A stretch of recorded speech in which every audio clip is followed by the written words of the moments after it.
Smith corks one into right down the line. It may go. Go crazy, folks. Go crazy. There's a drive. Way back. It's playing a high drive into left. Back goes the Craig. He's at the track. He has it. And the Cardinals world champion for 2011. A little bouncer slowly toward Bryant. He will glove it, go to Rizzo. It's in time, and the Chicago Cubs win the World Series.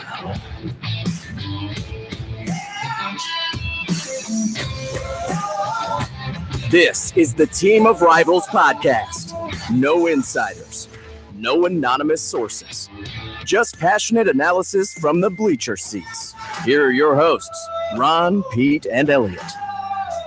All right, everyone. Welcome back to the show on not on regular schedule. I'm sorry, I jumped the gun a little bit, but on a regular-ish week schedule back in the home studio. And man alive, as many problems as I had with my audio equipment over the last week, the Cardinals have had many more problems with personnel. I think I got the better deal. I think I read today that it's 12 straight games that the Cards bullpen has given up a run. Not surprising. I'm not gonna fact check you, Pete, because I trust you more than I do myself with fact checking. And if nobody proved that to me tonight, it sure would at least feel like it. And I could ask the guy to my immediate left here, but I'm going to introduce him in just a second. Guys, how was the rest of the week, Pete and Elliott? How was your entire week since we last talked? Since you and I last talked, it was great. The Cubs won the last game and won the series, the 5-game series against you guys. Elliott, I'm more interested in what you have to say. Thank you, Pete. You know what? I caught most of the games. Little bit of back and forth. It was a good series. I mean, it was 5 games in Chicago. You got to feel like the Cards were happy to get 2 out of the 5. Ideally, that's not what they wanted to do. Especially what's been going on. The last 14 days have not been kind to St. Louis, their fans, and the players. Hey, but I'm on the other side of this, so I'm feeling pretty okay. Yeah, I hate your face right now. No, in all reality, I think before that, I'm not sure what we predicted on this series, Peter. I have to go back and listen to it, but I think the Cardinals coming out with 2 out of 5, 2 out of the 5 was borderline realistic. And I say that because I think they would have been lucky the way they've been playing to come out of their 2 out of 5. And the games they lost, unfortunately, weren't really that close, right? I think there was a pretty big gap in the score. What we saw, and I think what was been revealed in the most recent series against Cincinnati, is the mid to late innings that they're really coughing games up. And I know the bullpen's been really bad. But if you look at most of those games they lost, they were putting up 2 or less runs. And so it's another topic I definitely want to address a little bit later, another segment we're talking about. I think it just goes to the to what the media thinks is the sexy headline, or the blogger, or the semi-pro who's got a blog, or acting pro like we do. Anyway, so let's get into all that later. But yeah, I want to start off by saying this, though. I had a hell of a lot of fun at Wrigley Field. I've only been to one doubleheader, and that was in Kansas City versus Texas. Nolan Ryan and George Brett's last year would have been, 93, I think. I can't say that was enjoyable because I had no vested interest in either team, other than there were a couple of future Hall of Famers playing that day. One of them didn't even play, and that was Nolan Ryan. But I got to tell you, I haven't been to Wrigley Field since 2005, and I was thoroughly impressed with what they've done to the stadium. It really was a great atmosphere. Both games, even the game when the Cardinals won the nightcap. I think what the changes they've made have been great. I think the crowd energy, when you're winning, that does a lot. But I had a lot of fun. I really enjoyed it, and hope I can get back there someday. in like 10 years. It wasn't enough to say, hey, I'd like to make this a yearly thing. It was, yeah, I'll go back. No, now that we have this show, I know logistically it's really hard. I'd love for all of us to get to each stadium every year. Yeah, I certainly wasn't hesitate to go back to Wrigley. That was a good time, and I'm glad Anthony Serafini joined us for the afternoon game. So it was finally great to get to meet him in person, and he did make one of the 3 shows that made the cut at the end of the weekend. But let's not get into that, guys. So let's start off with the Cubs. Let's just talk about one. You want to go into the Cardinals series? That's fine. What did you see that was positive? What are some of the things that, if any, that you saw that was kind of like, damn it, this is exposing an area we need to address now that we're approaching the deadline? So I want to start with you guys. But give me 1 second. Our chronic show infiltrator has made his way to Charlotte and is in studio with me. And that is Braden John, who is donning my Birds on the Black hat. Here he is waving to all his fans, donning the Team of Rivals black shirt. Hey, Braden, I have a question for you. Are you still, just because you're there live, that's not going to prevent you from calling in to interrupt the show, right? Oh, no. Okay, good. Oh, I always do It that. wouldn't be the same. He's going to do it every week. Yeah. He knows I mean, right right now, even though he's there. Oh, you go get on his phone. Yeah, just get the phone From the other room. He's going to go do it anyway. They all know me. They all love me. They love my call-ins, my rages, the happiness, even though there hasn't been really any happiness in any of my call-ins. Hey, But why don't we address that now, Ron, before we Sure. Yeah. So, Bray, we were alluding to it before the show, and obviously you haven't heard, so we want to get the fresh reaction right now. The Colorado Rockies, within the last hour or two, made a trade for Sung Wong Oh. really? Talk. Oh, gosh. You got to talk into the mic. Oh, wow. Oh, wow. Yes. Talk into the mic. Yes. Oh, my gosh. I'm so happy. Why? Because we play them. Yes. Do we play them anymore this year? We'll have to check on that. No, we do. Oh, yeah, right after the Cubs series. Oh, there you go. Yes. 9th inning, baby. Whew. Please. Just please. I swear, you'll probably strike out like back to end the inning, to be honest. Somebody just did one of you guys? No, it's neither one of you guys. Somebody just texted me. It might have been Chris. Our buddy Chris Lawless texted me the same thing. So that we're covering right now. We'll see it. Yeah. All right. So sorry, Braden. I don't want to cut you off there. I know you're in the middle of a rage, and we all enjoy those. And honestly, we have plenty of messages about it. This is happiness. Okay. I want to slug all over him.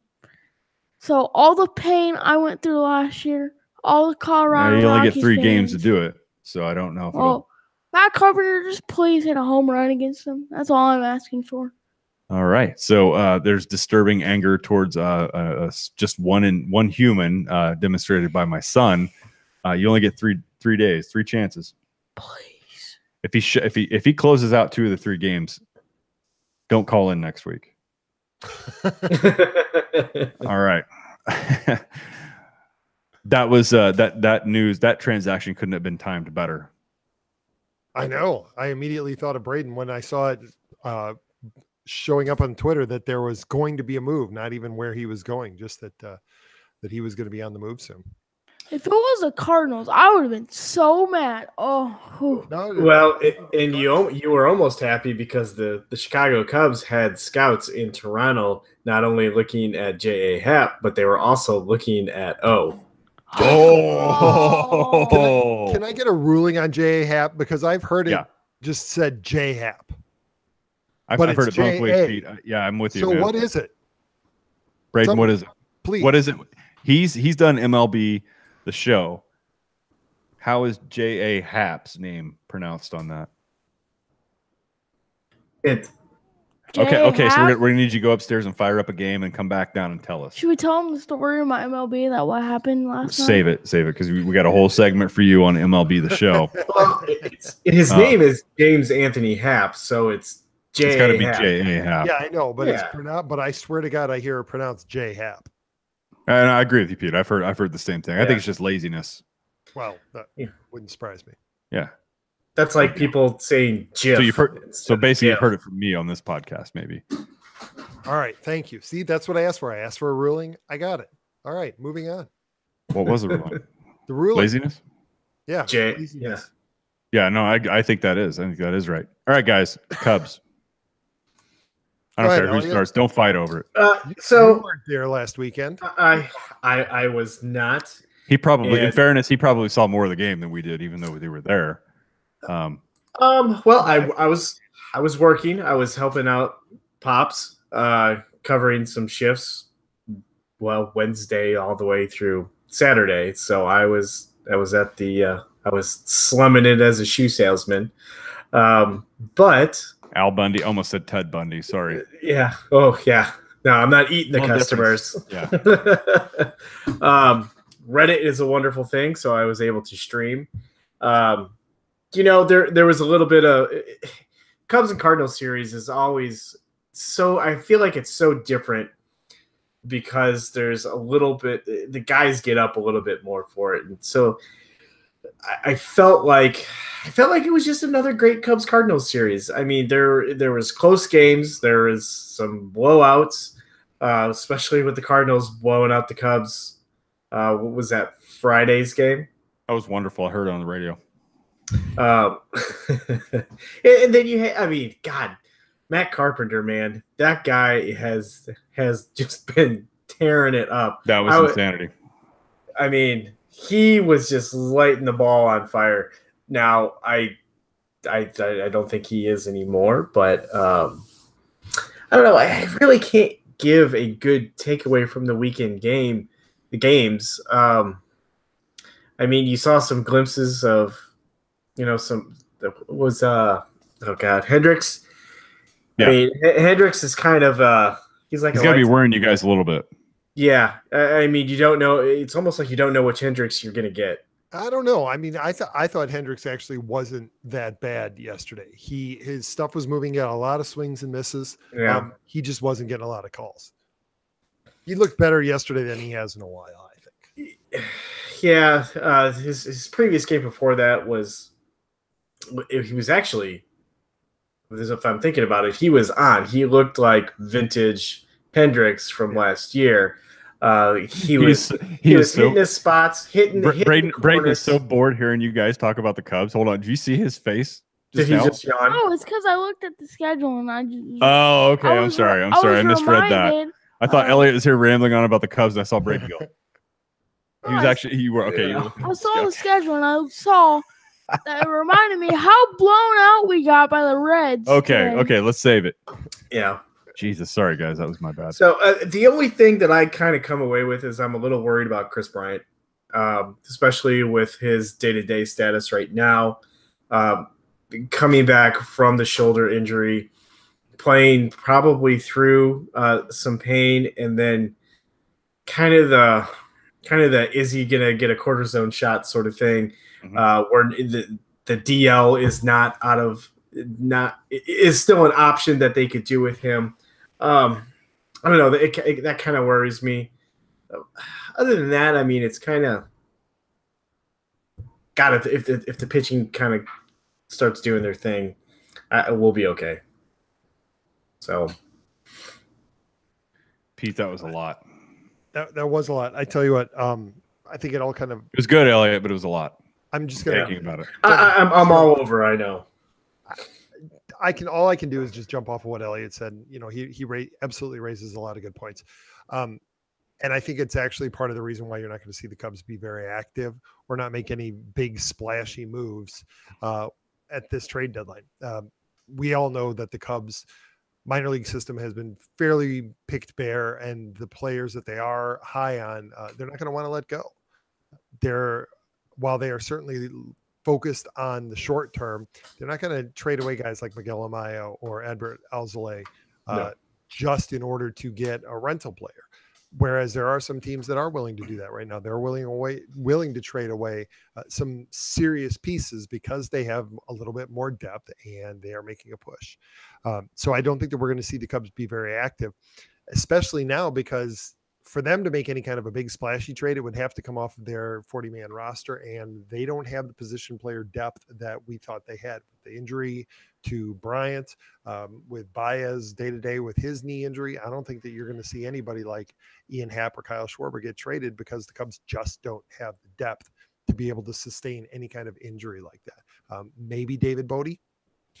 But again, I don't think that we're going to see much happen with the Cubs at the trade deadline because of it. It'll be minor moves, and it will be for, unheralded double or triple A guys who are blocked at the major league level with the Cubs. Exciting stuff. Yeah, I mean, I can see. Yeah, the only one I could really see, David Bodie is an interesting piece because he could be a good utility man, but right now we've got lots of really good utility men. But Ben Zobrist being 30, 39, 30, 38, 37, he is coming to the end of his contract. Maybe if Bodie kind of bides his time, he can kind of slide into the Ian Happ spot, and Ian Happ maybe becomes the everyday second baseman with the way that he has been performing. Even know that Javi Baez is pretty much your everyday second baseman. I mean, because we don't know what's going to happen, because there could be a lot of moving parts with this offseason between Manny Machado still becoming a free agent. I know he's out in LA right now, but there is still the possibility that the Cubs go after him, and then Bryce Harper. We know that there's probably going to be some shuffles in the 40-man roster to bring in more pitching or bring in another reliever after the season. So maybe they won't feel as bad partying with somebody now to bring in help where we need it. But I don't know. And I could just see them not actually doing anything at all, waiting on Jesus. Waiting on Jesus? Darvish. Waiting on you to come. Oh, is that that is Jesus? Yeah, okay. He's Jesus, our Savior, Yu Darvish. Hopefully coming back, righting the ship, and becoming that dominant pitcher that we know that he can be. So I don't know. It's really tough to predict what the Cubs are going to do, because they could do actually anything. Yeah, and I outsider third-party perspective on what the Cubs may need to do. I would say offensively, I can't think of a single thing that would be worth their prospect spend, or even from their current roster spend, that would be impactful. I mean, Machado aside, right? I mean, because obviously there are exceptions, but I think from a position standpoint, I'm not really sure what they could do. I think they've got enough talent there that they can compete with anybody, Boston included, Yankees included, that late into the postseason, and certainly LA. If anything, I think that a starter may not hurt, and that just might be more of an insurance depth play, if nothing else. But I mean, what starters are genuinely going to be available? I mean, can you find a solid 4 or 5? It might be worth your time. I think the priority, though, and I think you've already said it, guys, is that, any bullpen help that's worth bringing in is probably, at this point, it's worth the spend. This is the Cubs window right now. And what's unique about the Cubs window right now versus somebody like a Washington, their window is literally this year, I think. And then it's going to get considerably smaller year over year over year. Their window may have already closed. Yeah, no, I agree, Pete. I mean, yeah, if you're looking at records, 500, a game below 500 now. They're one game below 5. They're 50 and 51. So yeah, no, point taken. But if you look at this talent that's on their roster, you'd be like, oh, it's now. Harper's gone potentially after this year. So I don't know that the Cubs need to do much. So I could understand why they'd be in limbo. Hey, look, we've got a handful of talent down in the minor leagues. This is probably not worth the juice is probably not worth the squeeze at this point. unless you landed somebody like a Britton or a healthy Andrew Miller or something like that. Of course, something that's going to change the bullpen is understandable, but I wouldn't be surprised if you guys don't see a big splashy deal because one, I just don't think you need it. Now, let's not pivot to St. Louis yet because I've got a whole theory on that one. So let's go ahead and Braden, what do you think the Cubs need to do? And don't be a smartass. Well, I don't. You think I should blow it up? I wish. Yeah. But I don't think they'll do anything trade deadline wise. Honestly, I wouldn't even take my chances on Bryce Harper in the offseason for how bad he's been playing. Honestly, I think he's overrated. Oh man. Now hold on. I know you watch games. I know you watch ESPN. You read a lot of stuff. What's your real source to thinking the guy's overrated? His batting average. Okay. I thought I was going to hear something else on that. I don't know why, but it seems like every single time I tune into SportsCenter around this year, last year, maybe the year before that, he's always batting low 200s, maybe even high 100s. And he's okay. He's good, but he's not great. Okay, fair enough. I wouldn't spend a butt ton on Bryce Harper. Somebody's going to spend a butt ton to the tune of about $40 million a year this offseason. So I don't disagree with you. I don't disagree with you though that there is that part of the reason I think, Braden, that somebody's going to spend money on him is not simply because of the numbers he's going to put out. It's going to be because of the butts he puts in the seats. And so, somebody who's going to – now, that which brings me to an interesting question with Chicago. I don't think Chicago needs to bring somebody in to put butts in the seats. I think they're going to do it anyway. They never have. They've never needed anybody to put butts in the seats. Yeah, no, you're absolutely right. Yep, you're absolutely right. The atmosphere being, I think, a major part of that. So that's interesting, guys, when you think about that, because I don't disagree with him. Bryce Harper gets a lot of hype. Now, it's not all unjustified. I mean, he is a unique talent. He was very young when he broke in. He's already won an MVP. I mean, he's got tremendous power. I can't say that I follow him enough and closely to know if he's a streaky kind of guy. I know this year, from a batting average standpoint, it's not great, but this guy is still an impact dude in the middle of an order.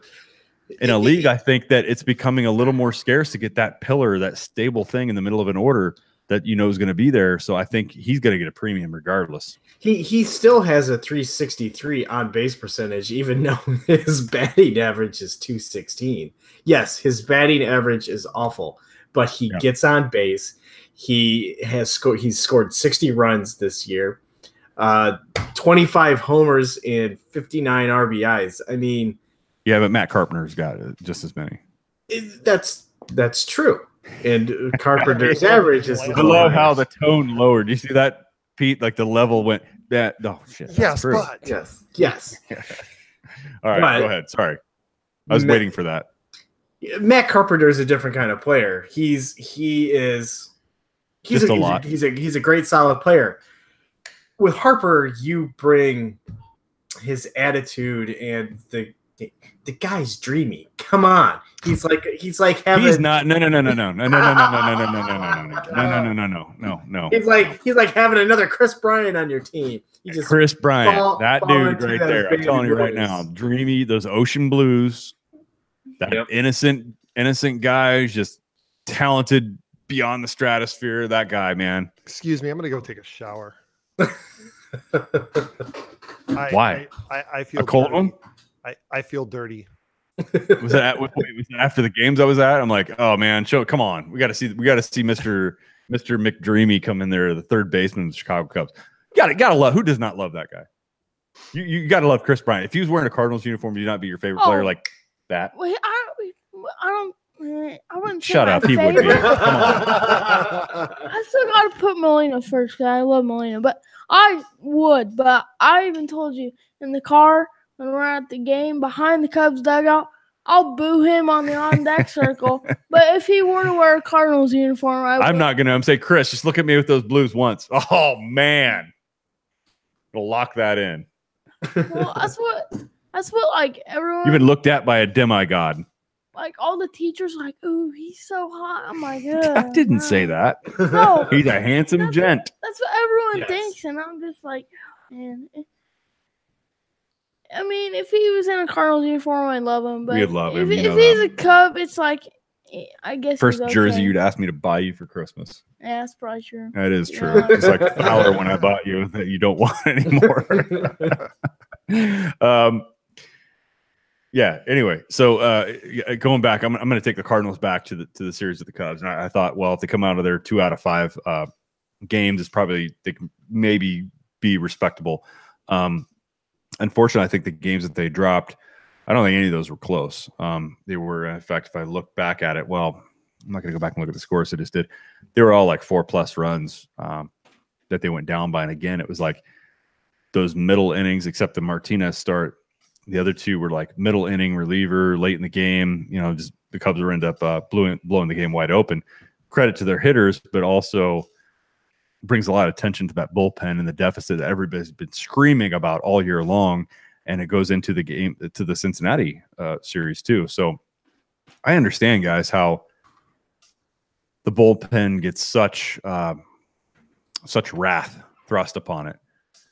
But I just want people to pause and look at the games. Look at the box score on the games that the bullpen coughs anything up. I want you to pay attention before you start throwing your pitchforks out there. Look at what your offense provided. I would just like to hear more Cardinal fans and more media start calling out this offense more often, just as much as they do the bullpen. Because you know why? It's just as terrible. Hey, you guys are getting Dakota Hudson up soon. Well, I think he's. I think he punched this. He's earned his opportunity to come up. So yeah, no, you're right, Peter. There was a hug watch at Memphis today, so he's coming up soon. So there will be a corresponding move. Yeah, well, there should be. He's all but earned it. Now you just need to find somebody that you can call up from Memphis or from somewhere who can swing a bat. He's telling you to talk, Braden. Oh, well, he's sneezing, and then he's doing this. I don't know what he's doing. But honestly, I think the Reds are kind of like us. Because if we brought up De Leon, who got injured and then pitched phenomenally. And then the game after, Austin Gomber's first official start, he threw a no-hitter through 7, and so did De Leon. So we jumped to the Cincinnati series, which is fine because I think we've been over the Chicago event last weekend, which was fun for me personally. But the Cardinals, once they got down in late innings, they can't pose enough of an offensive threat to get back into games, and I think that's when they get down late in the games. You kind of know where it's going to go from there. So Braden has jumped ahead to the Cincinnati series, which I'm fine with because there are 2 great stories coming out of that. One is Daniel Ponce de Leon. It was from off the bat of Victor Caratini. Iowa Cubs hit a line drive back, and it hit off Ponce de Leon's head last year. He had emergency brain surgery. Didn't play for, I want to say like 13 months. Made his major league debut just a couple of nights ago. Took a no-hitter through. Well, in fact, he no-hit them through 7 innings before his pitch count got near 120. And, Mike Schultz felt, well, this is, I've got to pull him out at this point. And of course, the bullpen, Hicks came in, gave up a hit to break up the no-hitter in the 8th, but no runs. And then Bud Norris, who's been, and I don't know if he's been in the top 5 starters all year, but he's been pretty damn reliable. He's done his job. He couldn't get it done against the Reds. He hasn't blown a save for a long time. But he blew it. And if you heard his post-game interview, he ripped off all the layers of the onion on that post interview. There's nothing else to read into. He feels terrible about it. He didn't do his job. He knows that. I think he called himself out. So, is he going to find himself for it? He might. Yeah. Yeah, he might haze himself. I'm not sure how you do that, but who does he send that report to? Does he send it to Schilt or does he send it to Matheny? I think he just sends it to Mo. All the way to the top. You just go to the top at this point. You're not going to send it to Willie McGee. He's just going to burn it or pee on it. But so that game happened, and you look at that, and the whole, I feel the story was Ponce de Leon's performances and his major league debut as a starter. Great story, but if you looked at too many headlines the next day, said bullpen, Norris blew it, bullpen blew it. And guys, you got to understand why I get irate about this shit. Because what was the box score, guys? How many runs did the Cardinals score? 2-1. 1 run. They scored 1 run, and all the people that can talk about in the headlines is bullpen blew it. Yeah, how are you supposed to win when you only score there's one no run? margin for error there. Yeah, right, and you cannot do that. And so people just blindly walking through the season, even fans alone who just like to knee-jerk react to anything are bitching about the bullpen. And the bullpen hasn't been good. Get it. But our offense sucks in St. Louis. They're inconsistent. They have no stars in that lineup, with the exception of Matt Carpenter for the last 2 months. There is no established 3 or 4 hitter that any manager in this league, I don't care who the hell you're talking about, that can write 3 and 4 in and night out and know that they're going to produce to the level that you would expect a 3 and 4 hitter to produce. They don't have it. They've ignored it. They've tried to force a square peg into a round hole for 3 years now. And that element is just missing. It's not there. They have a lot of dead-ass players in their roster. I mean, you guys see it, Pete. You had to see it not only in the series we went to, but you've seen it all year long. And well, specific to the series and yeah, especially the doubleheader. And we didn't really talk about it in the games, actually in game, but at no point was I really very fearful of your offense coming through, except when Matt Carpenter was at the plate. Right, because he was on an unbelievable tear. This is, we got to run this gauntlet. We're not going to get through it. If Matt Carpenter came up, then there was a little bit of trepidation. But other than that, I wasn't particularly concerned with what your offense was going to do. Right, but it's a Matt Carpenter on a particular tear. Right. That's been unlike anybody in Major League Baseball has done this year. That's not going to last. So he's going to run out of tomatoes and peppers. So, right, so true. Also, you can make. Very true. But that's been my point. How long have you heard me talking about this? I mean, they're missing things in their regular everyday starters that they have just haven't done anything about. Well, that's unfair. Marcell Ozuna was brought in to try something, and it has not worked. And we can tear that one down a little bit if you guys want. I'd be interested in your perspective on that. So you guys have heard me say this on here before. I think there's 2 case studies with St. Louis. 2 players that performed well with their prior team, but all of a sudden they come here and they don't resemble themselves at all.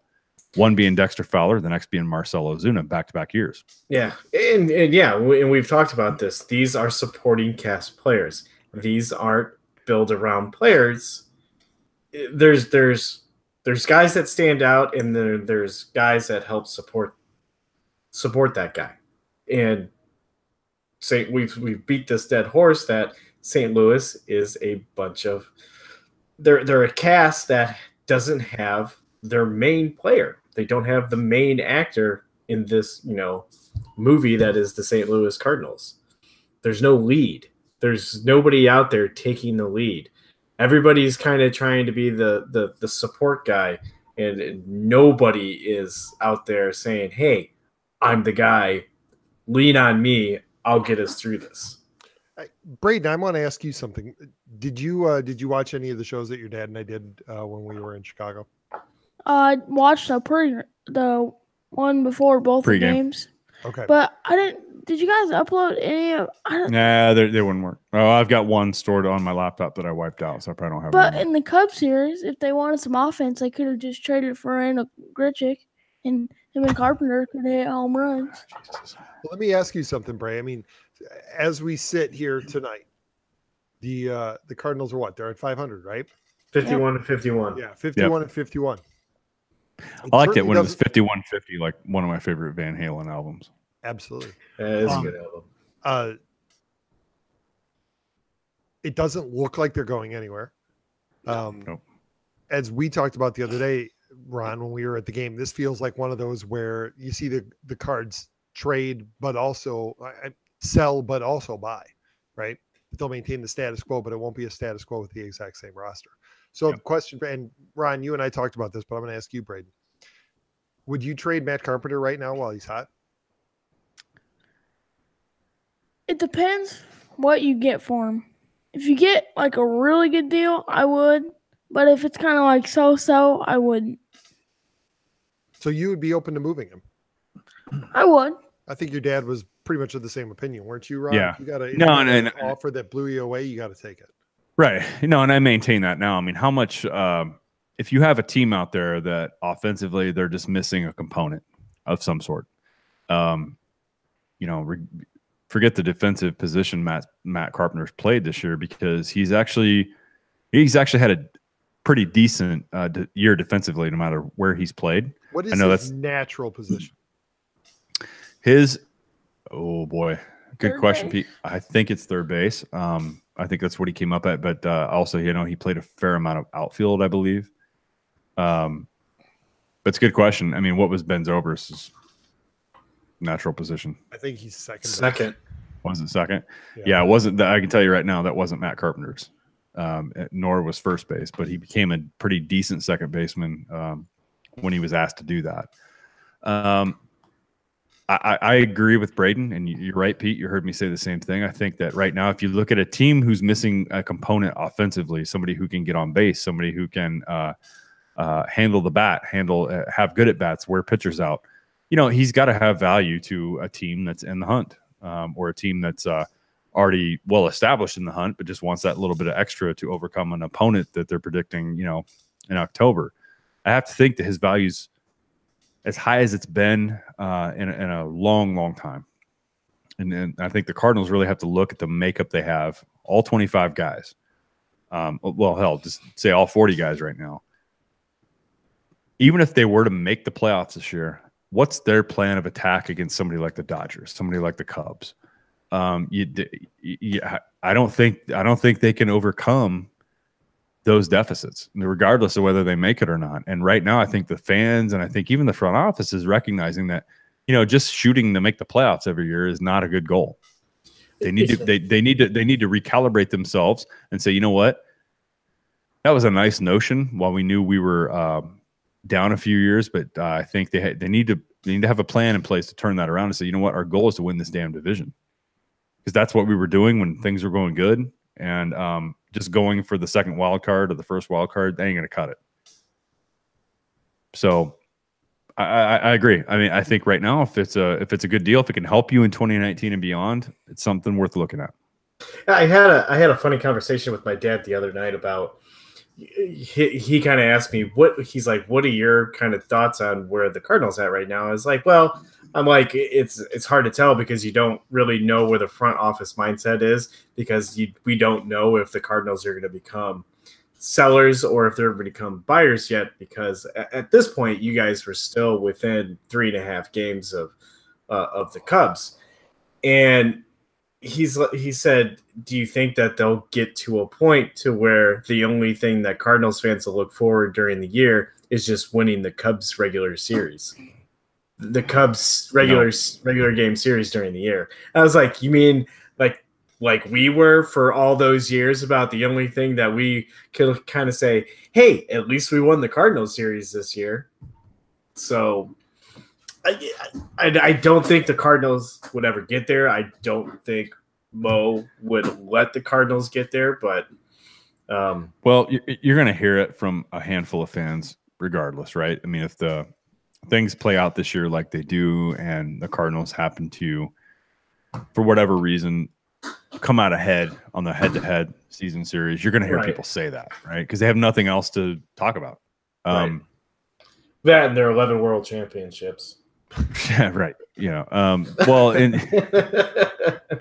I can't. You know what? It's gonna happen, man. You can't Sorry. stop the train. It's gonna Yeah, happen. I know. But no, I don't think that a majority of the fan base that at least pays attention to what's going on around baseball and understands it are going to be crowing about the regular season series.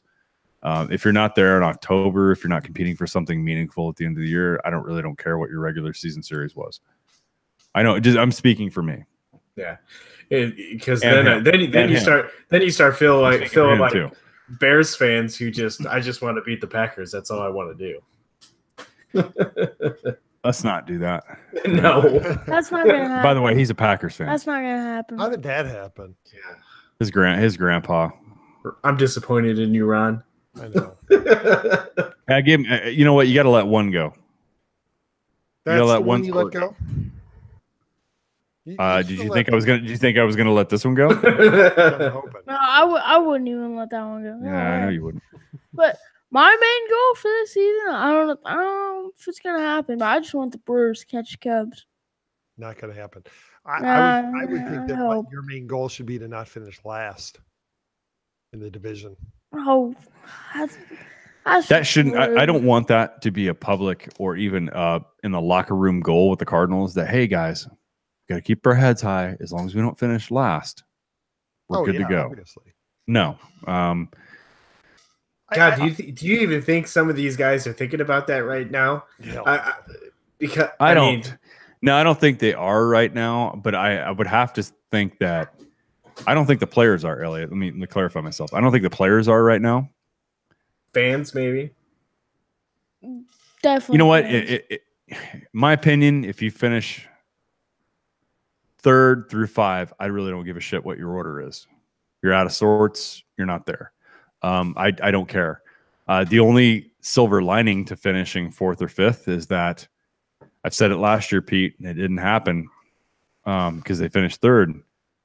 But if they were to finish, if they stay at 4th or they drop down even 5, I don't think Mo can afford to rationalize kicking the can down the road anymore with making significant overhauls to this entire roster. No. He'll run out of excuses. You can't sit there and tell us, like they did a week and a half ago when they fired Mike Matheny, that they can't tell us that, well, we think we have a playoff caliber roster. We think we have a competitive team. We like our team. You can't tell us that anymore if they finish 4th or 5th. You can't justify it. You can't rationalize it. You can't stop us, Mo, and go, you know how he always leads into those conversations, go, well, if you think about it. No, Mo, we don't have to think about it anymore. We've seen it for 3 years now. It's not a good product. It's not. It's not fun to watch. By the way, we haven't been able to watch the last 3 games because guess where they played? Cincinnati. Oh, it's in your market. Come on. I know. But you know what, guys? It didn't really bother me too much. And that's saying a lot. Usually I get really irate and pissed off. I would have led into the show. Hey, the Cardinals just finished off a 3-game series that I haven't been able to watch. But I didn't say that tonight. Earlier in the year when you were sweeping the Reds. Yeah, right. Exactly, Pete. But right now I'm like, I'm kind of indifferent to whether I was able to watch it today or not. I mean, we had it on the radio in the car a little bit. Oh yeah, when we hopped in the car, it was 3-2 Reds. By the time No. We hopped in the car. It was 2-2. The Reds jumped ahead. No, it was 3-2. No, you're wrong. It was. I'm your dad. I'm right. It was 3-2. By the time we got home, it was 7-3. You're right. It was 5-2 at one point. Like shortly down the road, like somebody else had a 2-run home run off of another Cardinal reliever. Yep, and then Molina stranded, the bases loaded, and Gregerson gave up 2 runs. That was dubbed their closer when Matheny signed him. That's right. Wait, a closer? Signed him? No, I'm sorry. Shit. I was saying lock. It was like closer, check. No, you can't just sign a guy and say he's a closer. He has to actually be a closer and be a good one. Well, I mean, if you're nice try, Mo. You want nice try, Mo. I suppose. But you can sign a closer. You can. That is a closer, not just somebody who's a relief pitcher that you think can be a closer, and then just call him a closer and say, "Hey, that box is checked. Everybody, we're good." I'm just saying. Hey, so how about some good news in the in the ex-Cardinals column. We already touched on someone I know. I got a couple more things that have just come across for you guys, and all right, I can't wait to see your hit us with it. Hit us with it. Do you want more unexpected or less unexpected for the first one? Do less and work us up to more. All right, less unexpected. Albert Pujols hit his 631st home run tonight, passing Ken Griffey Jr. for 6th on the all-time home run list. Oh, good for him. I'm actually surprised by that. Why he was going to do it? Oh, yeah. True, well, I mean, he is 50, so. I was going to say. All right, more unexpected. Mike Yes. Leake retired 15 of the first 16 batters he faced today for this. Oh, Mike Leake. You know what? Marco Gonzalez is having a nice year for them too. Cardinals traded Gonzalez for Tyler O'Neill, who the Cardinals refused to bring up. You're liking that way too much, Pete. Oh, Mike Leake. Yeah. I like O'Neill though. I know we're talking about Mike Leake. Mike Leake. O'Neill, he can't stay healthy. Yeah, well. No. No. O'Neill has not had health problems. He hasn't? No, they just haven't. Sending him down.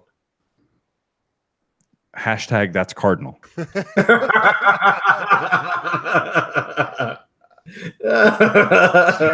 It is what it is, man. I mean, we all want to see him up here too. Now he may strike out 600 times, but I mean, he's got a pop threat. I mean, he's a young guy. He has very little to prove. He's got 28 home runs this year in the minor leagues. So it's kind of like what Baez was for the Cubs when he first came up. Yep. Right. He's been good if you look at all the games he's played, though. He's been streaky when he's been up, but he's been young. Yeah. But he's improved so much last year. His strikeout to walk ratio from last year to this year, it's improved vastly. He's doing everything that they're asking him to do in AAA. He really should be up on the roster right now. But we're working our way to the trade deadline. So if Johnny Mo stops talking himself into things and realizes you got some dead weight here, you got to do something. You got to DFA a few guys, bite the bullet, admit your mistake. You'll see guys like Tyler O'Neill who really shouldn't be in AAA at this point. I'm not sitting here saying he's going to be an all-star. I'm just saying like he probably should not be in AAA anymore this year. That if they're not in contention, which I don't believe they are, it's time to find out what you've got. Yeah. Right, Pete. That's exactly right. That's exactly right. Is he a AAA? Wrong. Is he a 4A player or is he a major leaguer? Right, and you're only going to find out. There's only one way to find out. Right. You can't find that out in Memphis. Right. Sorry. Go ahead. You kept asking questions. Cut you off. I jumped in. It. Okay.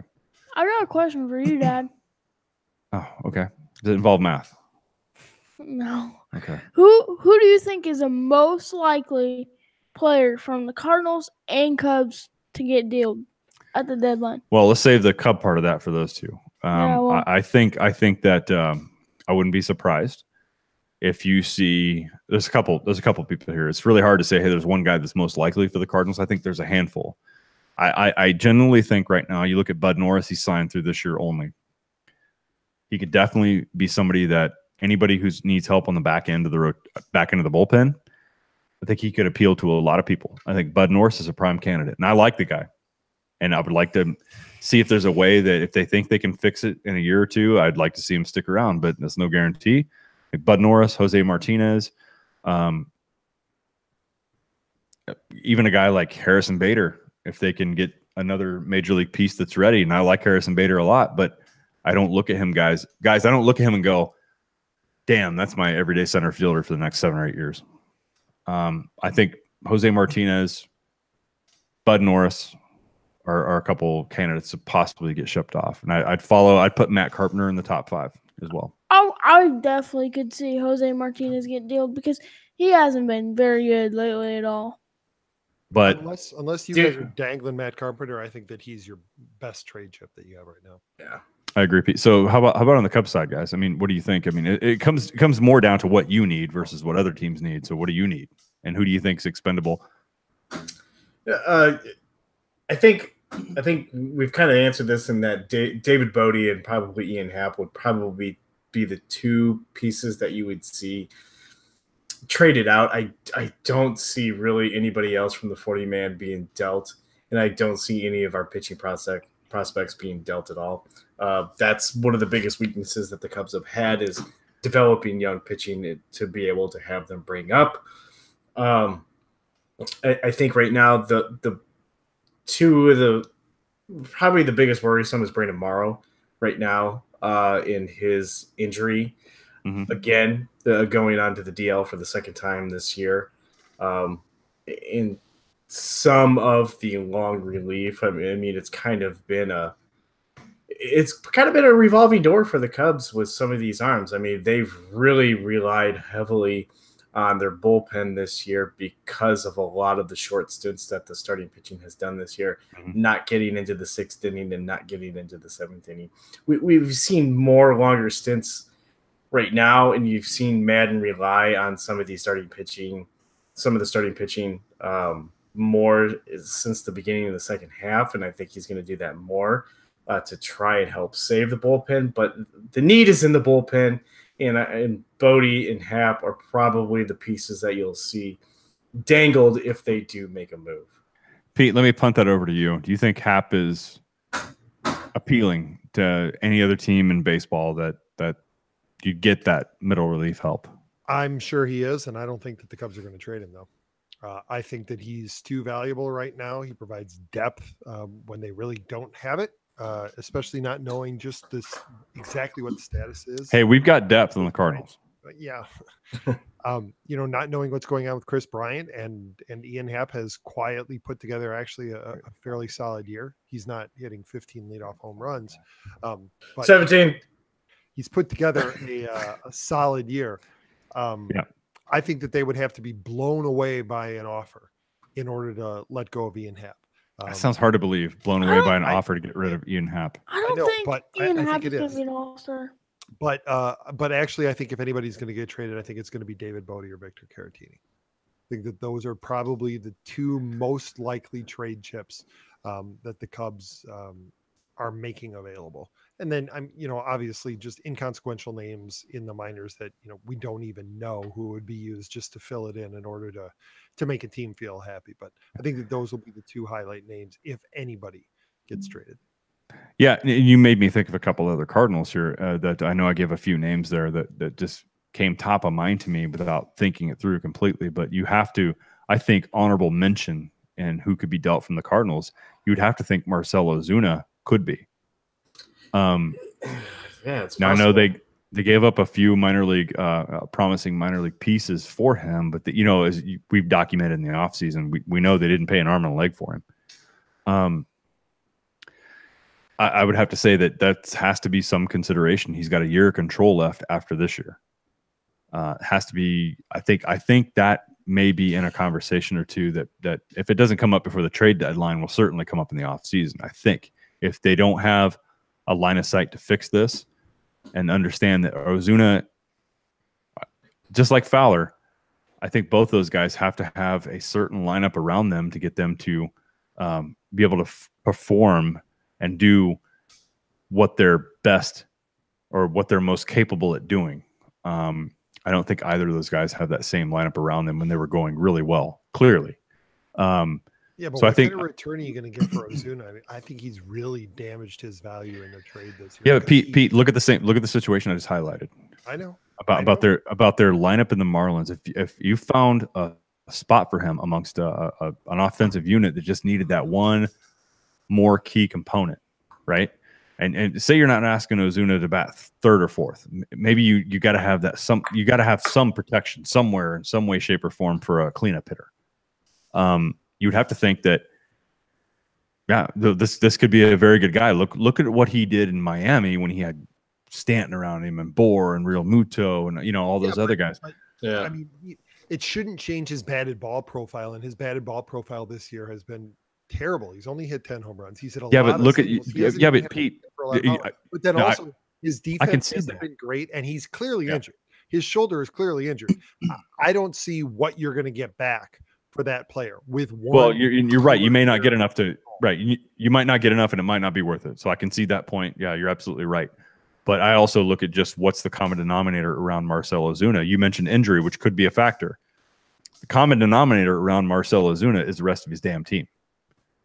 And they're not the Marlins offense that was out there last year. And I think a lot of these guys depend greatly on that role in a set 8 defensive player or offensive players every game in and game out. And I think Fowler's another case study to point at. So if they don't have the components around them that allows them to maximize what they do best, I think that they suffer doing it. I think the Cardinals have failed at recognizing that.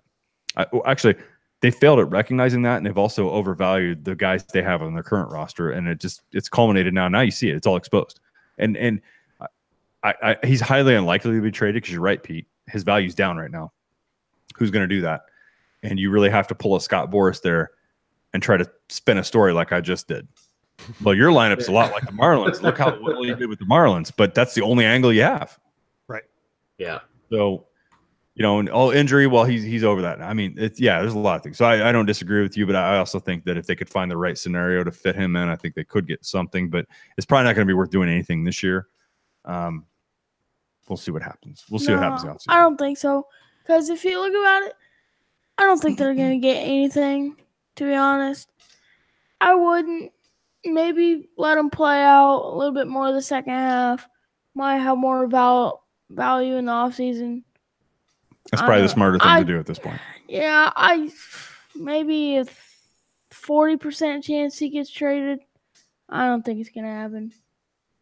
40% is pretty high, though. 30. I don't think it will. I think you're right that you let him play out the second half, see if you can get his value back up if you're going to deal him at all. So, smartest move. Well, and here's kind of a question to post out there is, okay, obviously the Cardinals are having a good season. We don't know what they're going to do. At what point how far back do they need to get before they decide, all right, it's time to start tanking, or we're not going to retool next year, but we're going to look at trading away some pieces and to maybe have a couple of down years. How bad would it need to get this year for them to say, hey guys, we need to totally retool. Let's play with our young guys all next year. And let's just kind of see what we have after the 2019 season, and then kind of move from there to either, hey, well, let's get some draft picks. Let's do some work in the international free agency, that sort of thing.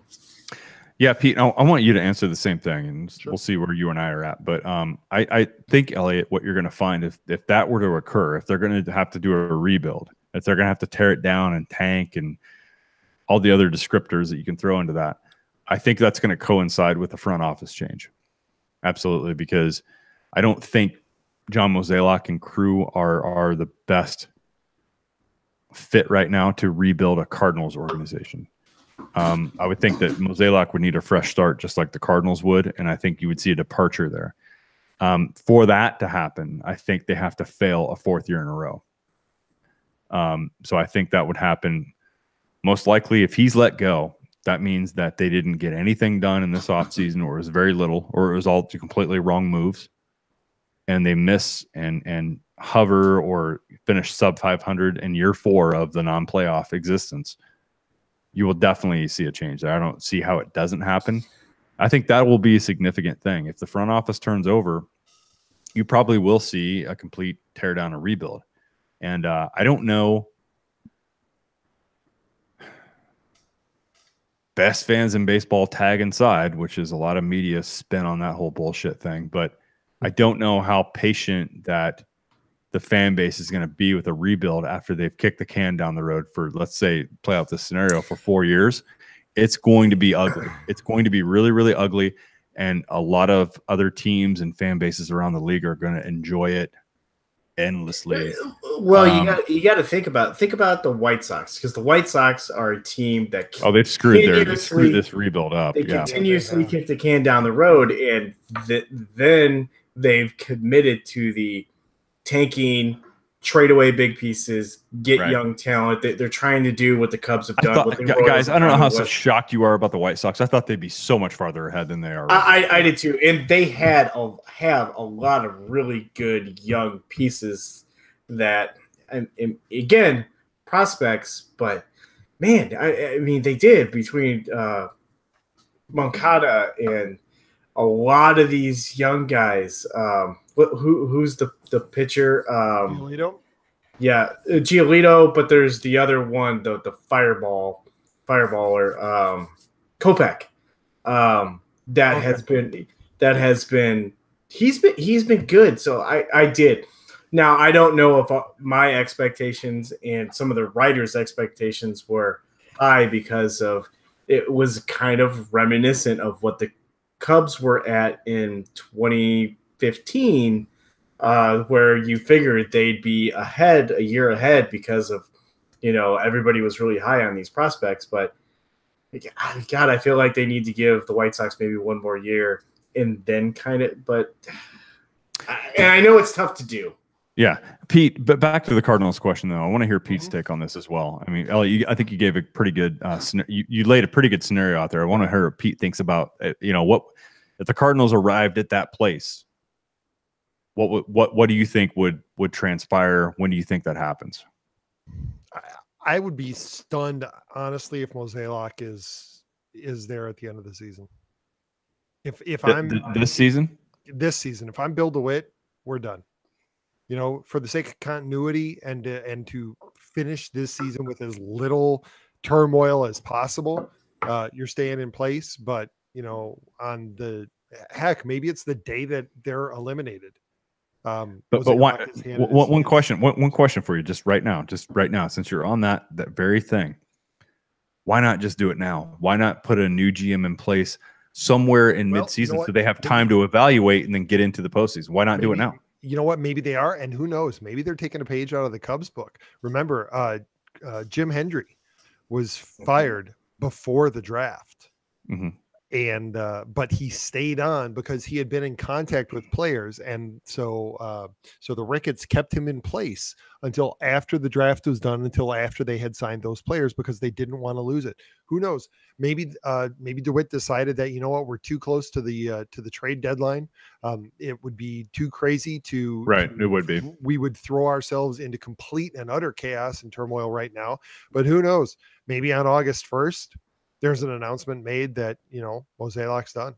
Because what more, or not August 1st, maybe it's September 1st after the non-waiver deadline, when you'll have much better sense of where the Cardinals stand in the standings, and also that will at least give them exactly what you said, the time to evaluate the system and see what they have under a new GM. Yeah, because you got to think that because the Cardinals have done really well about drafting young players, so you got to think that they're going to want to kind of keep him on.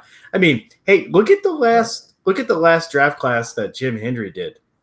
Wilson, I think, isn't it Wilson Contreras, Albert Almora Jr. Albert Almora was the Cubs. It was Theo and Jed. Theo's first pick. So, but I believe Contreras and Baez were both Hendry picks. And I think those were his last ones. So, I mean, you got to think if Mo has got all of that in his head of who he's thinking of drafting, then you want to kind of keep him in some way before you let him go. I don't know. Now, Pete, I'm actually really intrigued by the point you brought up, which I think is a really, really good one. And that is, if they very well could be planning a change there too, but I think you're absolutely right. You don't do it before especially the non-waiver trade deadline. Yeah. And the waiver deadline is, of course, the end of August, so perhaps it's even then. But if you're going to make a front office switchover change, I think you don't do it after the season. You don't wait till after the World Series is done before you announce something like that. You got to do it early. You got to give a new front office time to evaluate, get eyes on, hands on really to what you have right now. Make that evaluation, figure out what it is you need to do. What are the parts you need to rip out of there? Where's the dead weight at? Gut it. If you got a framework, great. If not, then you got to build all that too. If you have to rebuild a chassis of a car, that's a tanking position. Right. But if you've got a chassis there, then it's a kind of like something like maybe the Yankees did, where they didn't have to tank. They stayed somewhat in the hunt for a few years, and then they were back in it. I don't know where the Cardinals are at in that ratio right now. I know they're not in contention, but do they have a chassis, or do they just have something patched together with a bunch of Bondo? Kind of feel like it's Bondo right now. Guys, how do you feel about a triple play? Can we do that? I think we can do it. We can be a lot quicker than we were last time around. You're pointing at me, which I agree. All right, here we go.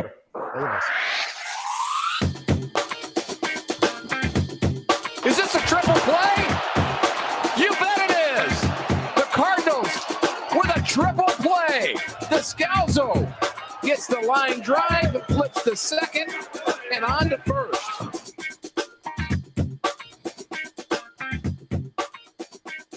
All right, so who's going to go first? I'll go first. Yeah, so I was going to nominate you. So they're 50 and 51. They're 7 games back in their division. They are 5.5 games out of the wild card and trail 7 teams. Well, take it out of it. There are 5 teams between them and the second wild card spot. Mm-hmm. Has the window closed on the Washington Nationals, and should they trade Bryce Harper before Tuesday? Elliott, you mind if I start on that one? Yeah, go ahead. All right. So I think from a PR perspective, they can't. And I think from any hope at all that I don't put it past the Nationals, Pete. You and I have talked about this for years. You know, Scott Boras, Nationals, they've got pockets somewhere in some way, shape, or form. They get creative on their contracts. I don't see any scenario in which they trade the guy away. I think they feel that obligated to keep him. They feel like they still somewhat have a shot at passing up the Braves and Phillies. I don't see them trading him. I think they have to. I think they have to stay with it. And I think they're going to try. At least they're going to do their due diligence. They're going to try to retain him as best they can. I don't know if they're going to be able to do that or not. But I definitely don't see them trading them 6 days from now. Braden, can you answer before Elliott does? I don't think they will. But if I was the Nationals, I would. But they're not going to.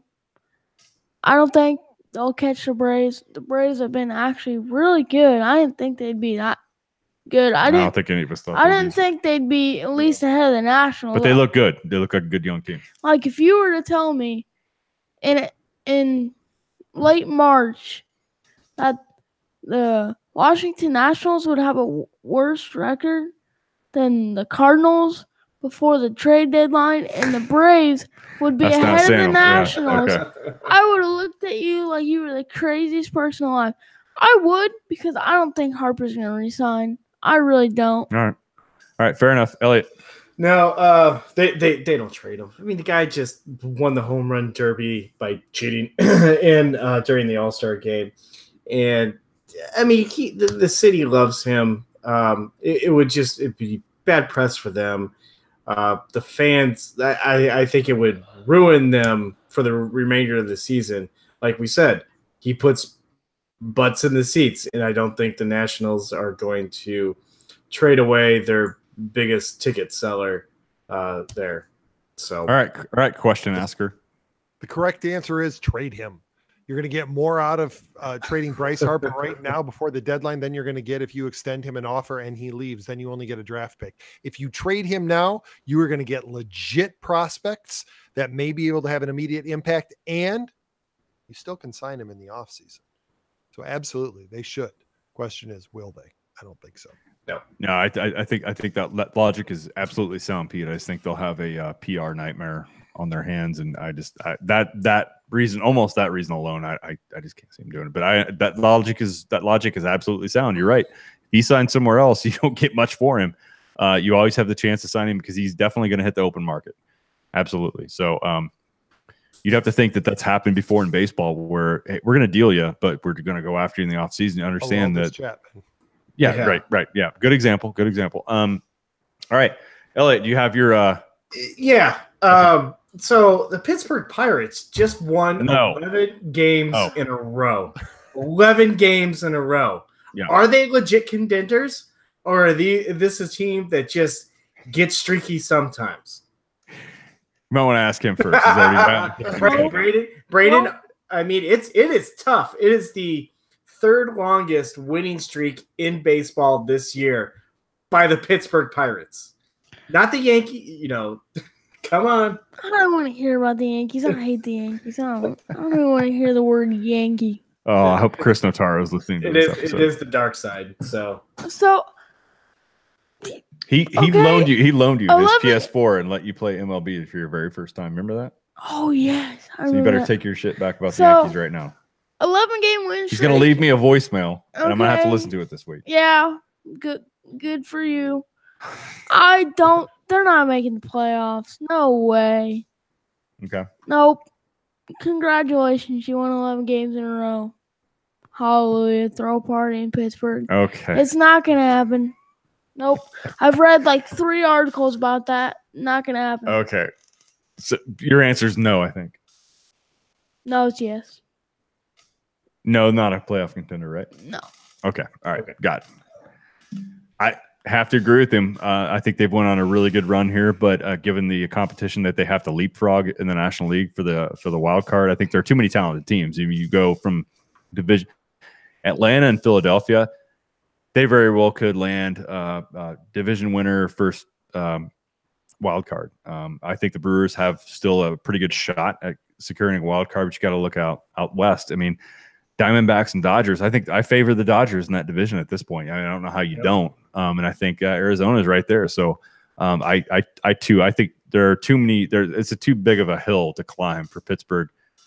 One, to keep on this roll they're on, sustain it through the end of the year. So I don't see them arriving there either. And even if they do make it, guys, I think that the other teams that are leading the divisions have way too much talent, way too much pedigree. They've been there before, with the exception of the East. I don't think anybody's going to get through them. So, no.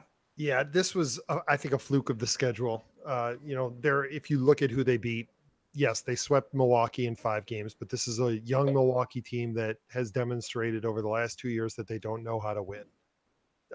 Not for a sustained period of time. Basically, they can get rattled easy, is what you're saying, right? Yeah, like they know how to get rattled easy, and I think that and remember, Milwaukee was in the midst of had already started a losing streak before they ran into the Pirates. Not to take anything away from the Pirates outfield is legit, but they beat a Washington team. They took 2 out of 3 against Washington, but they beat Washington for 1 game of that streak. Who hasn't? Right. Exactly. I mean, they're ahead of Washington now in the standings. Right. The wild card standings. They won 5 games against Milwaukee, and then they had the All-Star break, where they had 4 days to rest, and then they beat Cincinnati. Okay. Yeah. And then 2 out of 3 against Cleveland. Cleveland's good, but they're not that good. They're definitely beatable. Cleveland was 500 for the first third of the year. Yeah. So I think this is just a fluke of the schedule. No, the Pirates aren't for real. They're going to fall back to earth. I think that they will, however, stay ahead of the Cardinals in the standings. No, I wouldn't be surprised either. I mean, I know you're smirking at me, trying to go to me on there, but you're saying that I'm not offended by it. I think that they have a nice team. I think anybody who can win that many in that stretch of games is, I mean, there's some legitimacy to that. I mean, you can't pull off that many wins if you don't have a talented roster. Right. It's not all about luck, but I agree with you. Some of it is how the schedule aligns and streaks that certain teams are on. So, yeah, agree. But I don't think they're going to be there at the end of the year.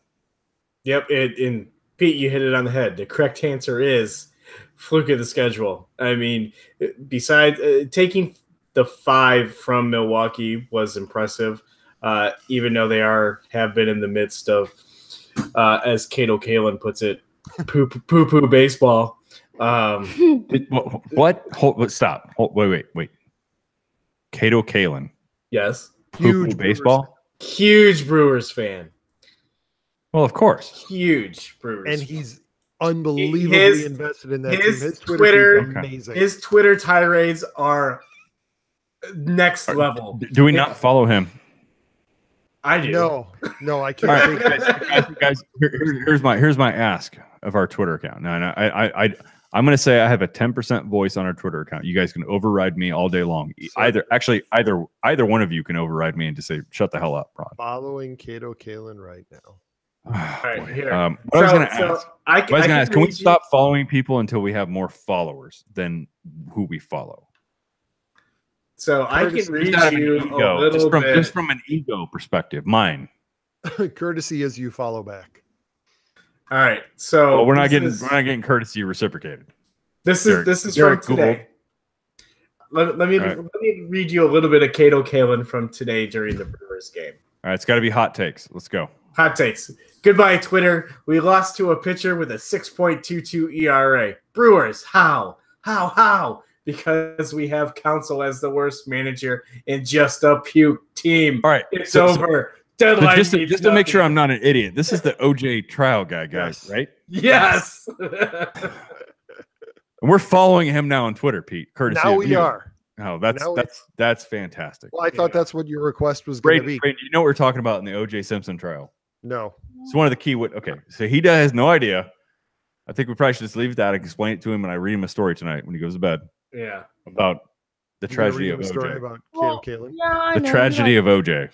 I mean, and seriously, in the last 2 years, I know the story, but I don't know like the full like. Or just show him the Naked Gun movie. Yes, pretty much. But I feel like me and this guy would be good friends. You know, our hot takes. Okay. No, you would not be. All right. Cato has quit Twitter like 500 times in the last 2 years. So I have to. But he always comes back. So I've quit it 5 times. I've quit a lot of things. So like he always says, last tweet, goodbye Twitter, and then like 20 minutes later he comes back and he tweets something about the Brewers. I think that he doesn't quite. But think about it. I think Cato's older than us. I think that maybe Cato doesn't quite get it with Twitter, and so he's saying like, goodbye Twitter. I'm going away now. Goodbye. Right. Not goodbye Twitter. I'm deleting. I'm gone forever. And he's probably not. Is he not seeing tweets of like, don't go Cato? Oh no, because I think he's wanting to see those though. He's wanting to see those tweets. People love it. So yeah, and he knows. All right. Well, it sounds like the guy I'd want to follow on Twitter, Pete. So thank you. Sign us up, but I would really like us to halt it until we have actually more followers than we're following. I like to cut out some of this Bleacher Nation guys. To be honest with you. All right, Ron, what's your triple play? All right. This is a simple one, guys. So this should go quick. I'm going to actually start with the guy to my left here, Manny Machado. Where is he going to sign next year? Don't be gas baggy, long-winded. Where is he signing? Manny Machado.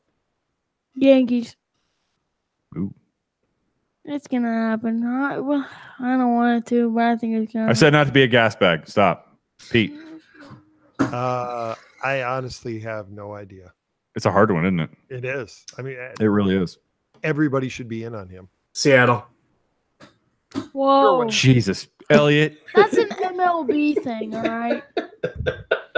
Hold on. First of all, I want you to say, so you said Yankees. Give me your logic for why he's going to sign with the Yankees. Oh, no windbag. And I'm going to ask you next. It's a Yankee. Son of a bitch, because you just threw out Mariners because you knew I'd get pissed about that. So you're going to have to answer it. That's an MLB thing. Yeah, no, go ahead. No, not the show. This is not your video game. I know. Real life. Let's go. The Yankees play like it's the Yankees, dude. It's the Yankees, dude. That's your logic. They're trying to catch the Red Sox. That's true. You got that you got it. You nailed it. That's your point. That's your point. You got it. You got Judge. You nailed it. They're trying to catch the Red Sox. And that's all the reason they need. Yep. That's a Steinbrenner thing. You're right. Absolutely right, Braden. If anything, they need to make a statement. Hey, Red Sox, we're up your 6 next year, if not this year. The Yankees do seem to take the approach when it comes to running their front office as though it is MLB The Show and block trades is turned off.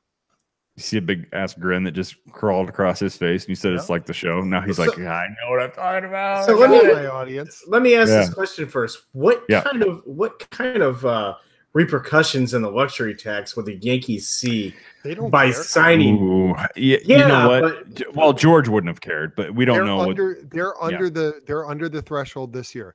It doesn't matter.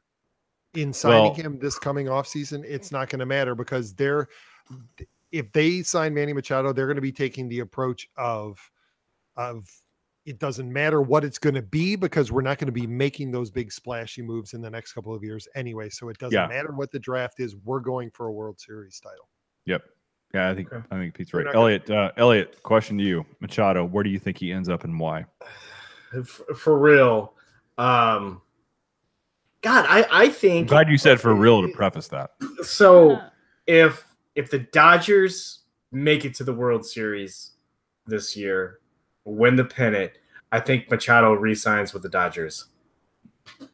Okay. But they have a shortstop and a third baseman already. I The know. question wasn't to you, Pete. No, Okay. I know, but I'm poking Okay, now holes. it's to you. Now it's to you, Pete. You can poke holes all you want. I just think that I think he would commit to staying if they make it. I know they have Corey Seager. Corey Seager's a superior defensive shortstop. So then why sign Machado? And what, you're going to move him over to third base? What are you going to do with Justin Turner? Cut his Justin hair. Turner is the heart of that team. Shave his beard. Well, Both. He looks like Yukon Cornelius. You're right. does. From that Christmas. Yeah, you're right. You're right. Yeah. Oh, Braden. He licks his axe. Silver and gold. Yeah. No, that's a good call. Good call. Nice. Yeah. So Yeah. you're debunking it, Pete. You're like, no, they got a third it's baseman. like- That's it's fine. the Dodgers. I can see it. So Pete, what do you think? I have no idea. I really don't. I think the Best Cubs will guess. be- Best I think guess. The Best Cubs guess. will be in on him. I wouldn't be Could- surprised if the Brewers were in on him. Hell, why not? Let's say the Brewers. Because they're Certainly.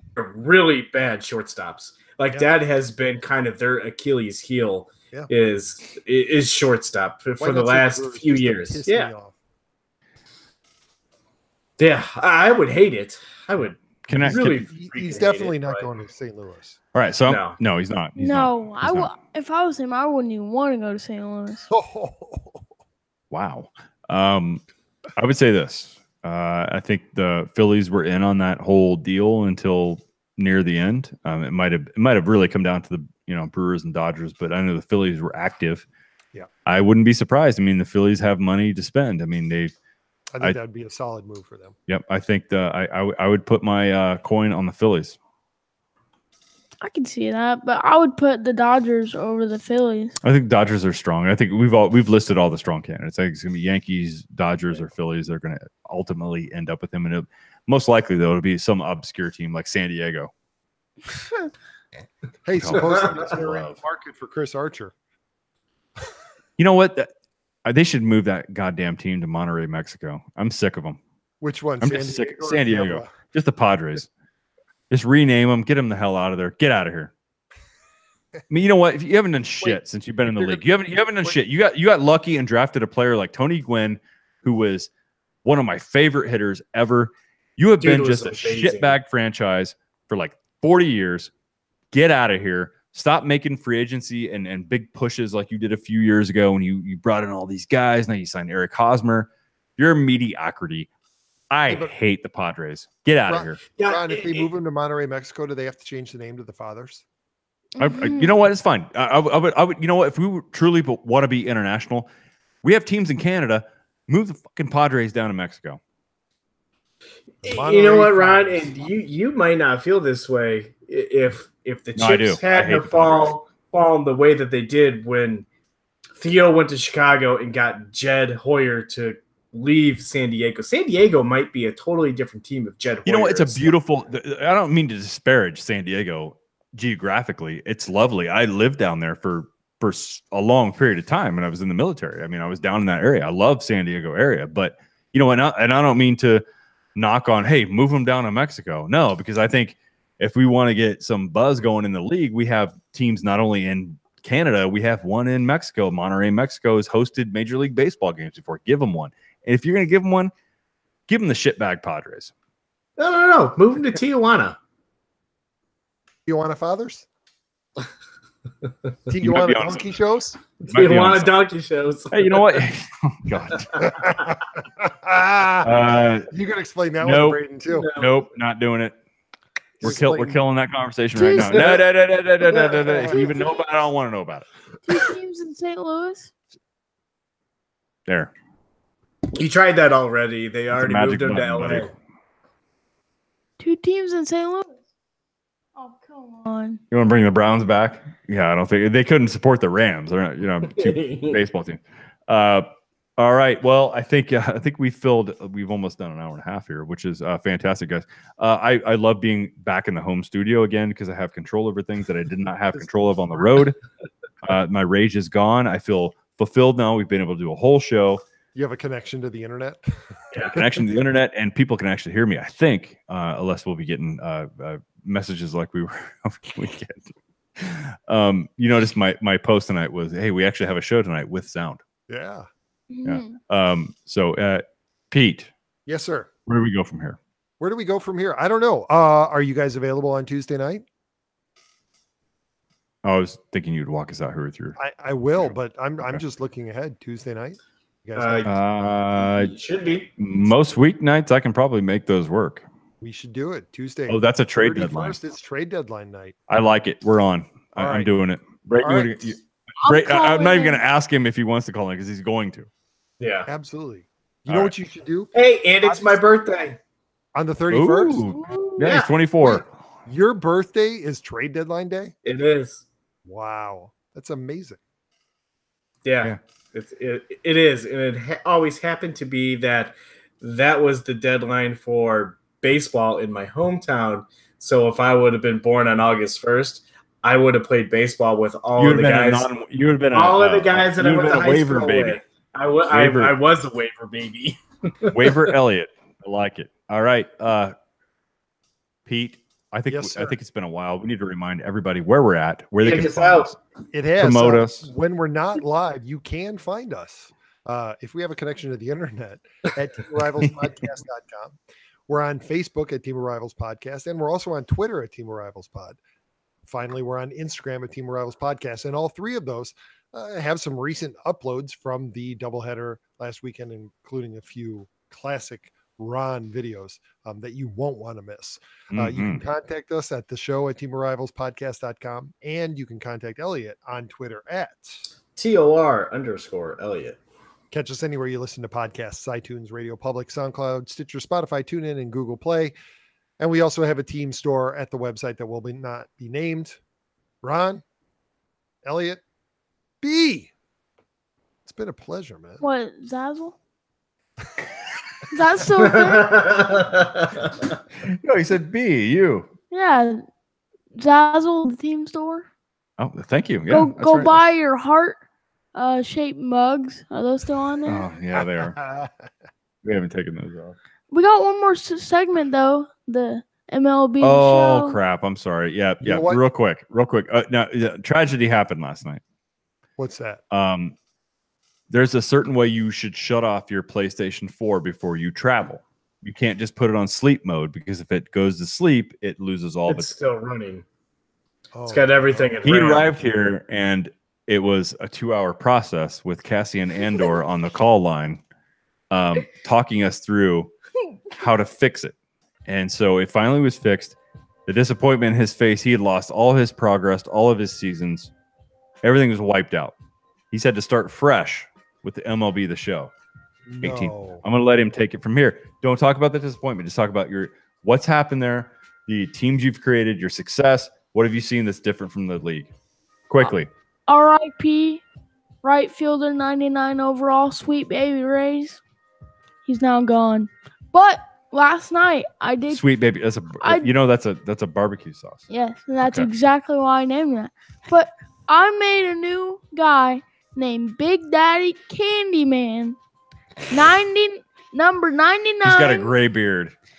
He looks like when they dress LeBron or Shaquille up in gray beards and stuff. Like he made a rookie look like an old voodoo guy. He's 19, has an afro with gray hair, an Italian mustache, and a Duck Dynasty beard with a batting stance that is like Johnny Peralta times 100. Yeah, if you want to talk about a diverse player, he just made it. I mean, every culture, race, sect. I mean, you actually made a MLB The Show player that covered everything. Nobody can dislike that guy, and everybody loves that guy. He has a pig nose. He has a pig nose? I didn't notice that. Yes, his nose is like. Well, I take it all back what I just said. So, and turn that music up. All his equipment is like neon pink and everything. Nice. He's 250 pounds. All right, we need to 5'11". Yeah. So I want to hear about your season. I want to hear about your seasons that you lost. Like, what was the highlights of them? What teams did you create? What ridiculous trades did you pull off? I just want, come on, hit it. Boom, boom, boom. All right. Last Highlights of Braden Summer. wrestling with Candyman, all right? First pitch of pro baseball. 410-foot, no doubt home run. I showed you the replay last I know night. you did. It happened. All right. His belly swung faster than the bat. Under the franchises, there were some great ones. There were some sad ones, like trying to rebuild the Marlins. Why the hell were you trying to do that? No, never mind. Just keep going. I'm sorry. I drafted so many prospects. I got fired. Next year, all the guys I drafted were 90 overalls, and they won the World Series. And they fired you as GM. I set up that team. Welcome to baseball. That was my Welcome to baseball. That was my team. You know what's even worse? You are the Pete Rose of GMs right now. You're taking credit for everything. You weren't even there. I built it. Talk in the microphone. I built it. You built this? I built this. Players. You know what's even worse was rebuilding the Cardinals. Oh, no. The whole team. How'd it go? You had to gut them. Never even made it to a World Series on all the times I tried. I didn't tank because that wasn't going to work. I tried. It didn't work. But the happy ones, I did rebuild the Cincinnati Reds and win the World Series with them. Ooh. Who's your manager? Hey, guys.